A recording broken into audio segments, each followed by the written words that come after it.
Hubungan Sambo dengan KM50 terbongkar. Ternyata dia mengerahkan 30 anggota tim Propam. Apa hubungan Ferdy Sambo dengan kasus KM50 yang menewaskan 6 laskar FPI? Kalau menurut aku sih ini ada sangkut pautannya ke kejadian kilometer 50. Sebenarnya meninggalnya Brigadir J akibat tahu asli kejadian kilometer 50. Bismillahirrahmanirrahim. Saya kok agak sedikit takut ya mau bikin konten ini, tapi nggak apa-apa lah ya, karena ini memang sudah ramai dibahas di media sosial ya, informasi tentang kiprah Satgasus Merah Putih. Apa itu Satgasus Merah Putih? Satgasus Merah Putih adalah satgas khusus non-struktural di Polri yang sempat dipimpin oleh Ferdy Sambo. Satgasus Merah Putih ini sempat dipertanyakan ya anggarannya oleh DPR ya, karena tidak menggunakan anggaran dinas melainkan mencari dari sumber lain begitu ya. Nah, inilah yang dipertanyakan karena masyarakat tidak tahu sumbernya dari mana. Bahkan katanya PPATK pun tidak tahu ya aliran sumber dana di Satgasus Merah Putih ini. Nah, adapun tugas dari Satgasus Merah Putih ini adalah menangani kasus-kasus besar yang menjadi atensi publik baik di Indonesia maupun luar negeri. Selain itu juga menangani kasus-kasus seperti narkotika, kemudian korupsi, pencucian uang hingga ITE. Inilah yang kemudian membuat muncul spekulasi di masyarakat, terutama netizen ini ya, bahwa Satgasus Merah Putih ini sudah menjadi semacam mesin uang ya di Mabes karena menjadi backup kasus-kasus besar, terutama judi online. Dan selain itu, karena Satgasus Merah Putih ini dipimpin oleh Ferdy Sambo sejak tanggal 20 Mei 2020 hingga dicopot gara-gara kasus Brigadir J ini. Maka itu muncul juga spekulasi bahwa Satgasus Merah Putih pimpinan Ferdy Sambo inilah yang mengeksekusi 6 laskar FPI pada akhir Desember 2020. Maka muncullah ini trending topik hashtag ya, bubarkan Satgasus Merah Putih, hashtag squad penjagal KM50. Ya, rakyat tidak butuh Satgas Merah Putih jika memang ternyata hanya menjadi Satgas Merah Darah.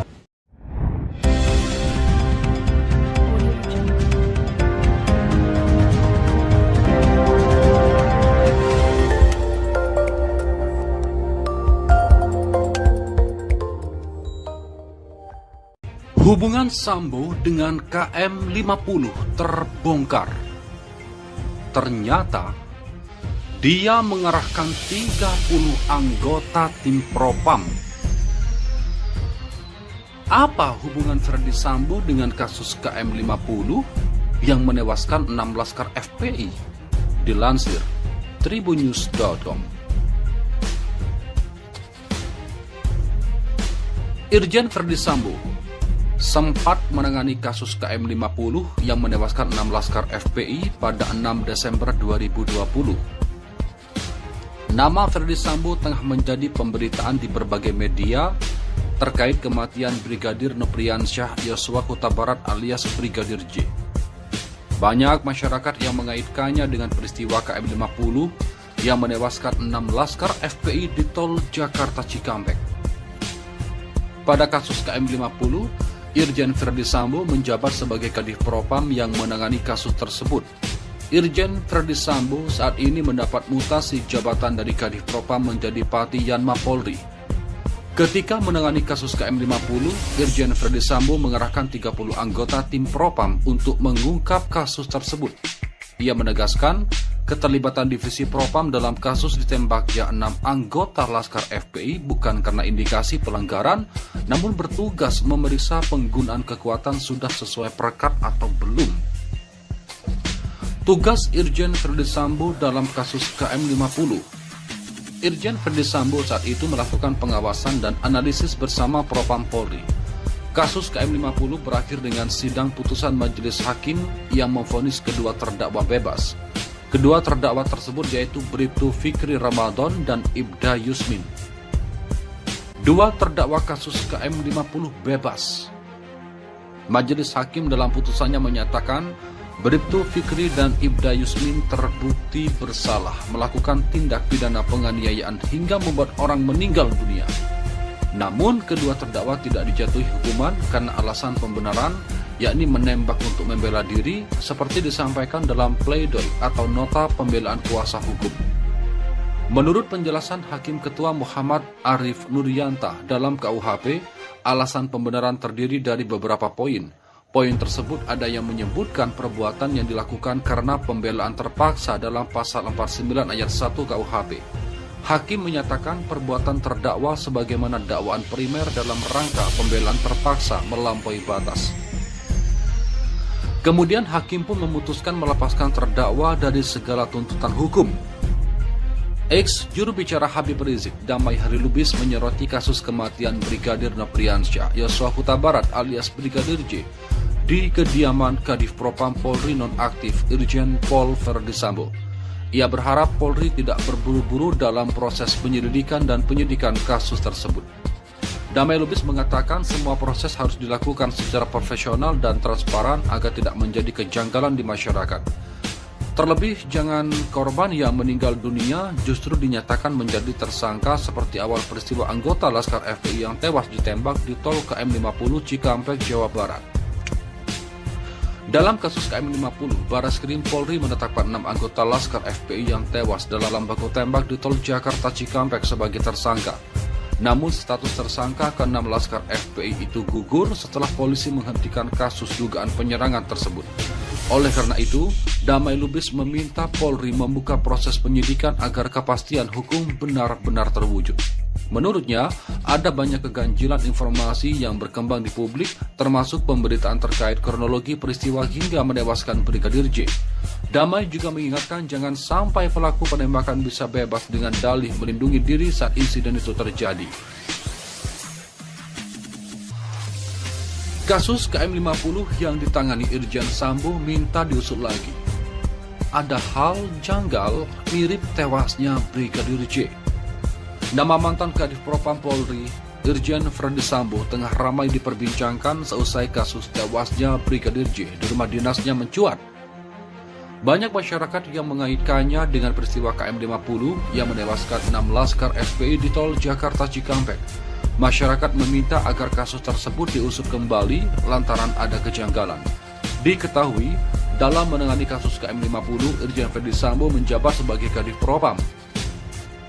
Kala itu, ia mengerahkan 30 anggota tim Propam untuk mengungkap kasus tersebut. Irjen Verdi menegaskan keterlibatan divisi Propam dalam kasus ditembaknya 6 anggota Laskar FPI bukan karena indikasi pelanggaran, namun mereka bertugas memeriksa penggunaan kekuatan sudah sesuai perkap atau belum. Dalam mengusut kasus yang juga menjadi perhatian masyarakat itu, Irjen Verdi saat itu melakukan pengawasan dan analisis bersama Propam Polri. Kasus KM50 berakhir dengan sidang putusan majelis hakim yang memvonis kedua terdakwa bebas. Kedua terdakwa tersebut yaitu Bribtu Fikri Ramadan dan Ibda Yusmin. Dalam putusannya, majelis hakim mulanya menyatakan Bribtu Fikri dan Ibda Yusmin terbukti bersalah melakukan tindak pidana penganiayaan hingga membuat orang meninggal dunia. Meski demikian, keduanya dibebaskan dengan alasan pembenaran. Pembenaran yang dimaksud yakni menembak untuk membela diri. Menurut penjelasan hakim, Ketua Muhammad Arif Nurianta dalam KUHP, alasan pembenaran terdiri dari beberapa poin. Poin tersebut ada menyebutkan perbuatannya dilakukan karena pembelaan terpaksa dalam pasal 49 ayat 1 KUHP. Sementara ex-juru bicara Habib Rizik Damai Hari Lubis turut menyoroti kasus tewasnya Brigadir J. Ia berharap korban yang meninggal jangan sampai dinyatakan sebagai tersangka seperti kasus penembakan Laskar FPI di KM50. Terlebih jangan korban yang meninggal dunia justru dinyatakan menjadi tersangka seperti awal peristiwa anggota Laskar FPI yang tewas ditembak di tol KM50 Cikampek, Jawa Barat. Oleh karena itu, Damai Hari Lubis meminta Polri membuka proses penyidikan agar kepastian hukum benar-benar terwujud.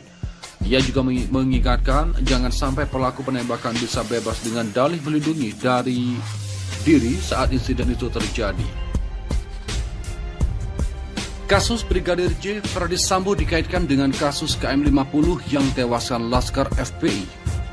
Apa hubungannya? Kasus kematian Brigadir J masih menjadi sorotan publik. Sejumlah fakta baru terungkap. Kasus kematian Brigadir J menyeret nama Ferdy Sambo. Kini banyak masyarakat yang mengaitkannya dengan peristiwa KM50 yang menewaskan 6 laskar FPI di tol Jakarta Cikampek. Pada kasus KM50, Irjen Ferdy Sambo menjabat sebagai Kadif Propam yang menangani kasus tersebut. Irjen Ferdy Sambo saat ini mendapat mutasi jabatan dari Kadif Propam menjadi Patian Mapolri. Ketika menangani kasus KM50, Irjen Ferdy Sambo mengerahkan 30 anggota tim Propam